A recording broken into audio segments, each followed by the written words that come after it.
सुप्रभात छात्रों, आईसीएसई कक्षा 9 के लिए आज हम साहित्य सागर इस पाठ्य पुस्तक से कुंडलिया यह कविता पढ़ने जा रहे हैं।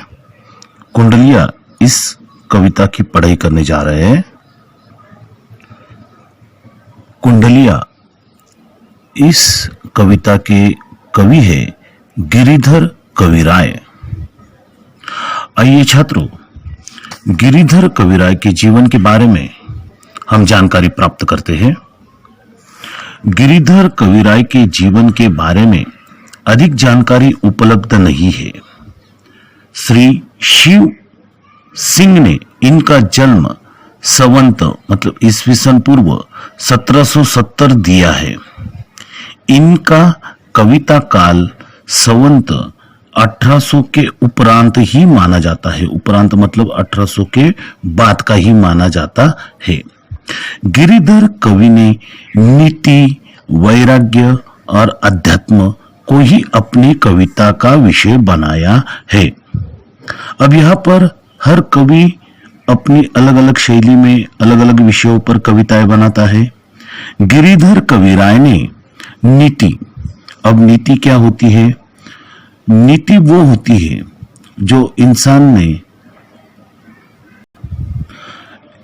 ने दूसरे इंसान के साथ जो अच्छे से व्यवहार करना, ईमानदारी रखना, ये नीति के उदाहरण हो गए। नीति में ये भी आता है दूसरों को धोखा न देना। हम अक्सर व्यवहार में इस्तेमाल करते हैं ना कि उसकी नीति साफ नहीं है, मतलब उसकी जो सोच है, विचार है, वो ठीक नहीं है। इस नीति के विषय पर उन्होंने अपनी कविताएं बनाई। वैराग्य, वैराग्य क्या होता है? वैराग्य मतलब जो सांसारिक सुख है, जैसा कपड़े लत्ते, धन दौलत, घर बार, बीबी बच्चे, इन सब को छोड़कर जो संन्यास जीवन जीते हैं उन्हें वैराग्य जीवन भी कहते हैं। मोह माया से परे जो जीवन है उसे वैराग्य जीवन भी कहते हैं। और अध्यात्म, अध्यात्म मतलब क्या? जो अपने अपने धर्म के आचरण पर चलकर धर्म का आचरण करते हैं उसे अध्यात्म कहते हैं। अध्यात्म में भगवान के बारे में भी बहुत सारी कथाएं सुनाई जाती है।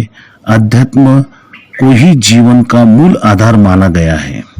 तो इस तरह से गिरिधर कविराय ने अपनी कविता का जो विषय है नीति, वैराग्य और अध्यात्म, इनको बनाया था। जीवन के व्यवहारिक पक्ष का इनके काव्य में प्रभावशाली वर्णन मिलता है। जीवन के व्यवहारिक पक्ष, अब व्यवहारिक पक्ष क्या मतलब? हम जैसा व्यवहार करते हैं समाज में एक दूसरे के साथ, उस व्यवहारिक पक्ष का इनके काव्य में प्रभावशाली वर्णन मिलता है, जिसकी पैठ जनमानस में बहुत गहरी है। पैठ मतलब एक तरह से रूट या फिर जनमानस में जो व्यवहारिक पक्ष है उसका जो प्रचलन है, चलन है, जनमानस में बहुत गहरी है। इसलिए इनकी नीति संबंधी कुंडलियां जनमानस में बहुत लोकप्रिय है। जनमानस मतलब सर्वसाधारण जनता, आम पब्लिक।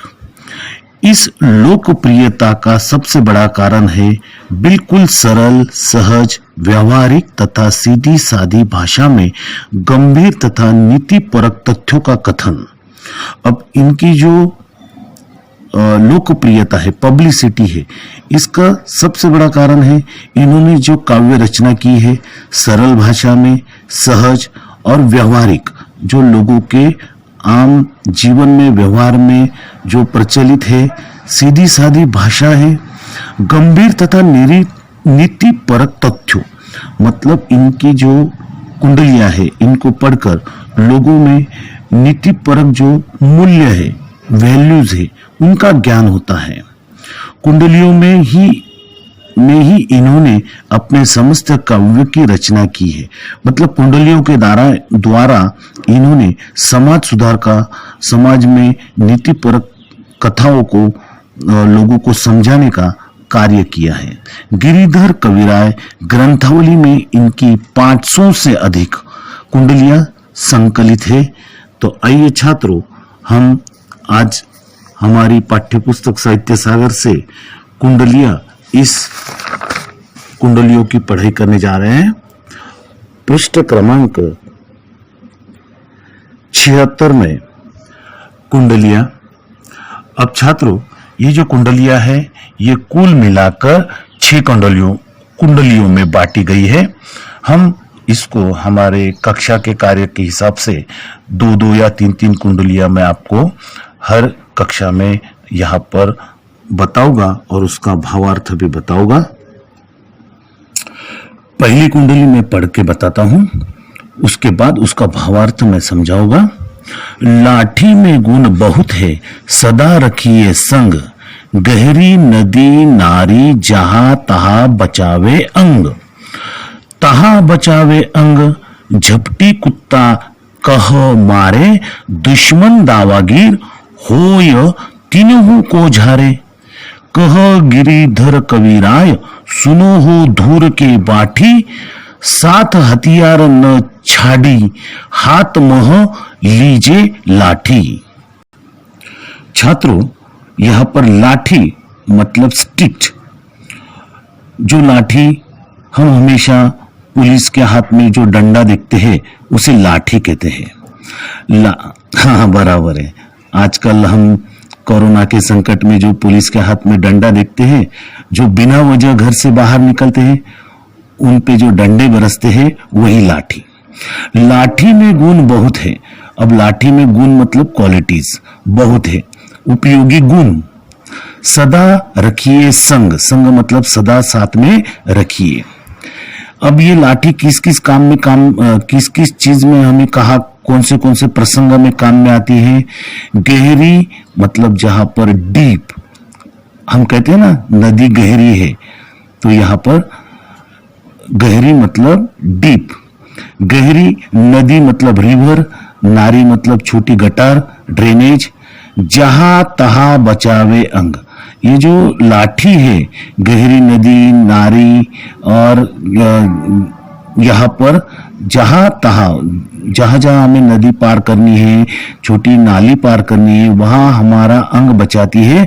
हम इसको जमीन के अंदर, जमीन के ऊपर टिकाकर हम उस नारी से, ड्रेनेज से, गटर से हम बचाकर निकल सकते हैं।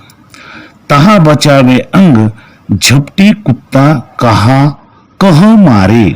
ये लाठी हमारा तभी भी बचाव करती है जब कोई कुत्ता हमारे ऊपर आक्रमण करता है, हमारे ऊपर झपट्टा मारता है, तो हम इस लकड़ी से उसे दूर भगा सकते हैं। दुश्मन दावागीर होय तीनों को झारे। अब यहाँ पर दुश्मन मतलब हमारा एनिमी और दावागीर मतलब दावा करने वाला। यहाँ पर दावागीर का अर्थ है हम कहीं रास्ते से गुजर रहे, सुनसान रास्ते से गुजर रहे और कोई चोर हमारे पास में आकर हमारी चीजें छीनता है, उसको दावागीर कहा गया है। हो तीनों को झारे मतलब ये लाठी है, कुत्ता, दुश्मन, दावागीर, इन तीनों से हमारी रक्षा करती है। लाठी में इतने गुण है। कह गिरिधर कविराय, सुन हो धूर के बाठी, सब हथियार न छाड़ी, माह हाथ लीजिए लाठी। यहाँ पर गिरिधर कविराय क्या कहते हैं, सुन हो दूर के बाठी मतलब हो सज्जन हो, सब हथियार न छड़ी, हाथ में कोई हथियार नहीं लिया तो भी चलेगा, हाथ मह लीजिए लाठी। यहाँ पर गिरिधर कविराय कहते हैं, पहली कुंडली में कविराय कहते हैं लाठी के गुणों की ओर संकेत करते हुए कहते हैं, लाठी हमारे बहुत काम आती है। नदी नालों को पार करने के समय यह बहुत सहायता करती है। यदि कोई दुष्ट कुत्ता हम पर झपटे तब लाठी हमारा बचाव कर सकती है। कहीं दुश्मन का सामना होने पर लाठी द्वारा हम अपनी रक्षा कर सकते हैं। इसलिए हे सज्जनों, आप अपने हाथ में सब हथियार नहीं रखे तो भी चलेगा, लेकिन आप अपने हाथ में जो लाठी है वो जरूर रखिएगा। छात्रों, गिरिधर कविराय ने दूसरी कुंडली में कमरी यानी कंबल के उपयोगिता के बारे में इस कुंडली में बताया गया है। कमरी थोड़े दाम की, बहुत आवते आवे काम, खासा मलमल वफ्ता उनकर राखे मान, उनकर राखे मान, बंद जहां आड़े आवे, बचुका बांधे मोट, राती को झारी बिछावे, कह गिरिधर कविराय, मिलत है थोरे दमरी, सब दिन राखे साथ, बड़ी मर्यादा कमरी।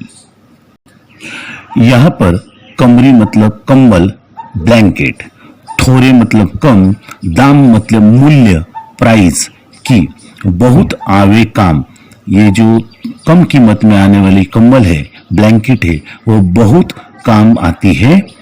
खासा मलमल वफ्ता उनकर रखे मान, यहाँ पर जो कंबल का कपड़ा है वो मुलायम है, और उनकर रखे मान, बांध जहां आड़े आवे। अब जब हम कोई सफर कर रहे होते हैं तब हमारे पास कोई सामान है तो हम उसको बचुका बांधे मोट, जो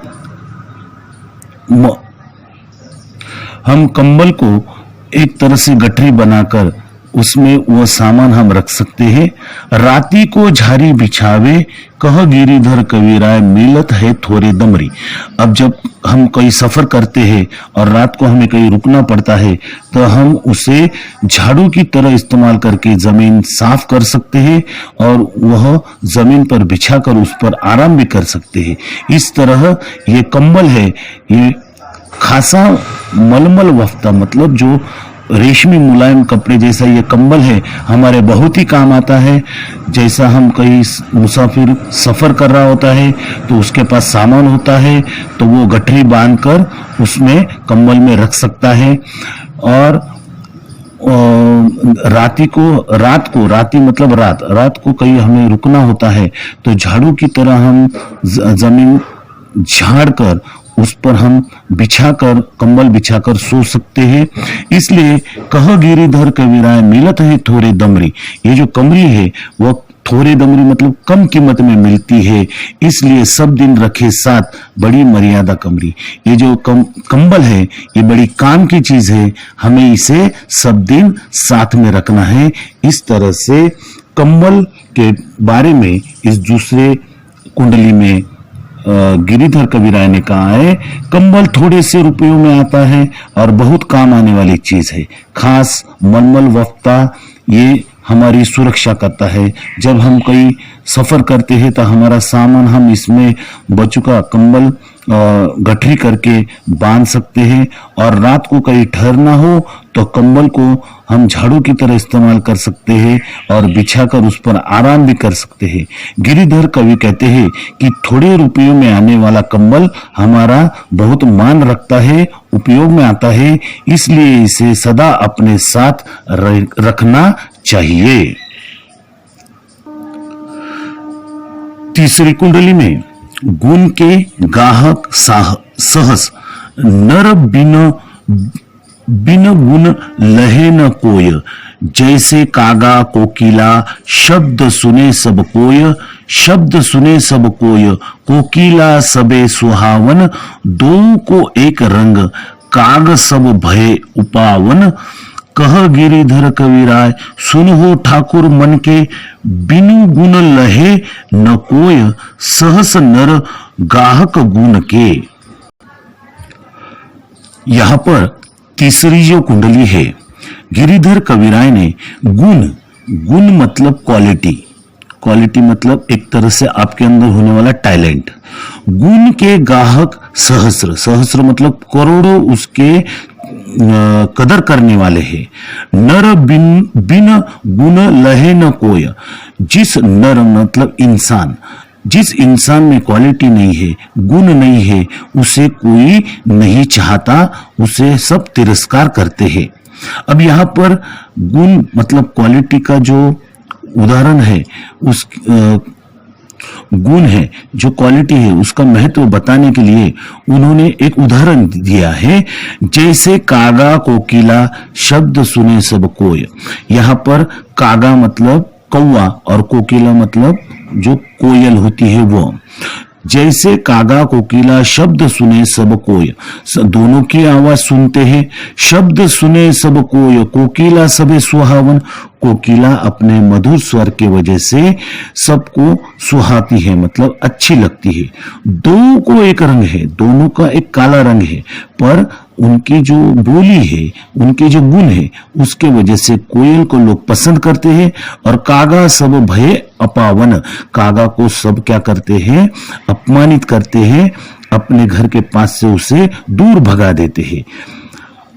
कह गिरिधर कबीराय सुन हो ठाकुर मन के, यहाँ पर वो कहता है, हे सज्जनों, हे मन के अच्छे लोगों, ये ध्यान में रखो, बिन गुण लहे न कोय, यहाँ पर जिसमें गुण नहीं है उसको कोई नहीं पसंद करता। सहस नर गाहक गुण के, यहाँ पर जो करोड़ों लोग हैं, जो नर में जो गुण है, इंसान में गुण है, तो उसकी इस संसार में कदर होती है, अन्यथा वह अपमान के पात्र यहाँ पर होता है। यहाँ पर तीसरी कुंडली में संसार में गुणों को पूछने वाले हजारों लोग हैं, लेकिन बिना गुण के कोई नहीं पूछता। आप में यदि क्वालिटी नहीं है तो आपको कोई वैल्यू नहीं देगा। कवि उदाहरण देते हुए कहते हैं कि कौवा और कोयल दोनों एक ही रंग के हैं, लेकिन कोयल अपनी मधुर बोली के कारण सम्मानित होती है और कौवा अपनी कर्कश बोली के कारण उड़ा दिया जाता है। और यहाँ पर गिरिधर कविराय कहते हैं कि संसार में गुणों, ज्ञान, विद्या और सद्व्यवहार, इससे ही लोगों की पूछ होती है, लोगों को सम्मानित किया जाता है। जिसमें ज्ञान है, जिसमें विद्या है, जिसमें सद्व्यवहार है, दूसरे के प्रति अच्छा व्यवहार रखने की गुण है, उसको इस संसार में पूछा जाता है, उसकी प्रशंसा की जाती है।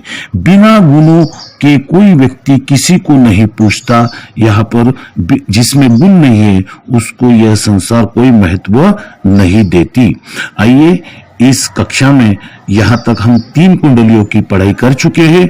अगली कक्षा में चौथी कुंडली की पढ़ाई हम करेंगे।